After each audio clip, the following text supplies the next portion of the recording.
What his team is trying to do is get the public to assume that the government is leaking some of this negative information about him, like that Cassie video. But the reality is he's got a lot of enemies. This investigation is ongoing, and I encourage anyone with information about this case to come forward and to do it quickly. The once larger-than-life figure of Diddy entered the courtroom with his head slightly bowed, his demeanor a stark contrast to the confident mogul we've come to know from countless red carpets. The man who built an empire on music and luxury now stood at the center of a shocking scandal. But this trial wasn't just about him. The true spectacle unfolded as his daughters, Delilah, Chance, and Jessie, found their voices after years of silence, erupting emotionally in a way no one could have predicted. A US judge has ruled that the rapper and producer Sean Diddy Combs will stand trial on federal trafficking and racketeering charges in May. He'll be held in prison until then. Sean Combs has pleaded not guilty to charges that he used his business empire to transport women and male workers across state lines to take part in recorded performances. If convicted, he could face a life sentence. For years, these daughters had lived in the shadows of their famous father's empire, mostly invisible to the public compared to their brothers, Justin and Christian. But in this courtroom, the pain that had been buried for so long finally came spilling out. As their voices cracked and tears streamed down their faces, the courtroom became a place of raw emotion, not just about legal disputes, but about years of unresolved grief and trauma. This wasn't just a trial, it was a heartbreaking reckoning. In her civil lawsuit, Cassie said that she was the victim of abuse, assault, and at the hands of Diddy. The tension in the air was thick as lawyers shuffled papers and reporters whispered hurried updates. The gallery was packed with onlookers, eager to catch a glimpse of the fallen mogul. Diddy, once known for his extravagant parties and unshakable confidence, now looked almost unrecognizable. Gone were his tailored suits. He wore a plain jumpsuit, his face marked with a wear of time and the consequences of his own decisions. His posture, slumped, suggested the weight of his choices was more than he could carry. Well, Kim Porter, that is Diddy's ex, who's also the mother of his 3 of his children, right, has detailed the alleged abuse that she suffered at his hands. Oh, no. And this is all in a memoir. But it wasn't just Diddy's appearance that shocked the courtroom. It was the emotional collapse of his daughters. For years, they had kept their distance from the spotlight. And now, as they poured out their pain, it was clear why. They had lived their lives in the shadow of their father's empire, a legacy that, despite its luxury, was filled with emotional cost. Their breakdown in the courtroom was a direct reflection of that hidden pain, a pain that no longer could be ignored. You know what I'm saying? Just with this Cassie thing, I didn't know her, but I knew somebody like her, and that was Kim Porter.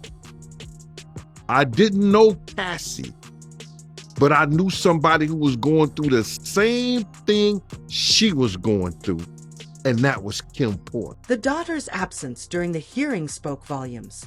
While their brothers, Justin and Christian, sat loyally by their father's side, the daughters' decision to stay away wasn't just a logistical choice, it was a statement. Whispers of legal emancipation swirled around the courtroom, a drastic and symbolic move that could sever their ties to the man who had shaped their lives, but whose presence had come to feel suffocating. The possibility of emancipation loomed large as the courtroom's atmosphere grew more charged. And it's like, it was the same thing Kim was going through. The same thing, bro. Kim was going through the same thing. The beatings, you know what I'm saying? As the trial progressed, Kim Porter's name hovered over the proceedings like a ghost. Diddy's longtime partner and the mother of his children had passed away suddenly in 2018, her death initially attributed to pneumonia. But as time passed, suspicions grew about the circumstances surrounding her demise. Whispers of foul play and hidden truths only intensified, and in the courtroom, those whispers became roars. The daughters, who had been closest to their mother, were left to wonder if her death was truly as natural as it seemed, or if there was something far more sinister at play. Do I think, yeah. There's no, every man possibly is capable. I think he's very capable of doing it. It's in his character. That's who he is. That's what comes with power. That's what comes with arrogance. That's what comes with, what makes him.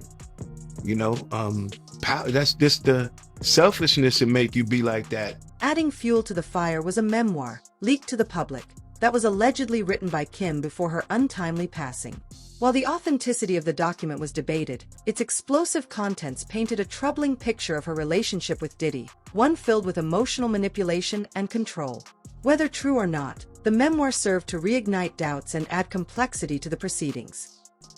So it's just another form to silence a man, to humble a person. You know how sometimes you gotta humble somebody? You're right. Yeah, I think he's being humbled right now. Which it took a long time. It takes a long time to humble an arrogant person. For the daughters, the memoir and the unresolved questions surrounding their mother's death were the final straws. They had spent years caught between their parents' toxic relationship, and their breakdown in the courtroom was a manifestation of years of bottled-up pain. The courtroom was no longer just about legal proceedings. It had become a stage for their reckoning, a chance to speak out about a lifetime of trauma. Person that really put their hands on women really is men who have feminine traits. So, it really takes a coward to put his hands on a woman. So, a man is so strong enough, we can just walk away. You can do, there's so many different things that you can do other than get upset, put your hands on a woman. But that comes from a man who's not quite a grown man. The contrast between the sons and daughters was stark. Justin and Christian's loyalty to their father appeared unwavering, but questions arose about whether they were acting out of genuine love or out of fear. Were they there to support Diddy, or were they simply protecting their own interests? In a family where power and loyalty were often intertwined, the son's position was far from straightforward. Wait a minute. Say that again. Back up. You're saying that there's tapes and they're being shopped? Yes, there have been people already shopping. We've heard about the tapes, but yes. The shopping thing is yes, new. There already have been tapes leaking around Hollywood, being shopped around to individuals in Hollywood. But one particular person contacted me to shop a particular video they were in possession of. The courtroom had become a battleground, not just for legal arguments, but for public perception. Every tear, every emotional outburst, every new allegation contributed to the spectacle, with the media feeding the frenzy. The daughter's emotional collapse became a symbol of a larger issue, a family torn apart, a legacy in turmoil, and a man once seen as untouchable now fighting to hold onto his crumbling empire. It sounds like there was probably a lot of hidden cameras as well. Is that what is being talked about? Yes, this was actually in his Atlanta home, at a home he had in Atlanta at one point. And it does seem that the person isn't like looking into the video, so to me, doesn't seem like that person knows they're being videotaped. It doesn't seem like they're active participant in the videotape. As the trial dragged on, one thing became clear. The daughters' voices, once silenced, could no longer be ignored. Their emotional outburst wasn't just a cry for help. It was a powerful declaration of independence.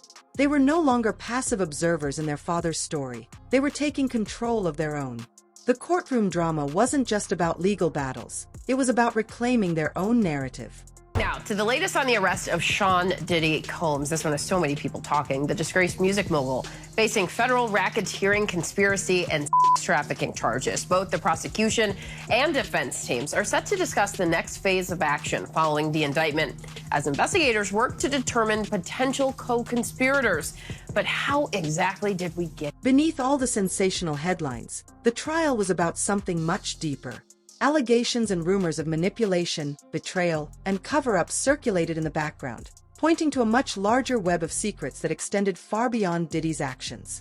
What if the emotional outbursts, the leaked memoirs, and the questions surrounding Kim's death were just the beginning of a much larger reckoning? Those individuals allegedly included high-ranking supervisors in the business, personal assistants, security staff, and household staff. The courtroom had become the setting for an unfolding drama, but the true story was playing out in the hearts and minds of those closest to Diddy. The daughter's decision to speak out marked a turning point in the narrative, a chance to break free from the oppressive silence they had lived under for so long. And as the trial continued, the world watched, questioning how far the web of secrets and lies would stretch.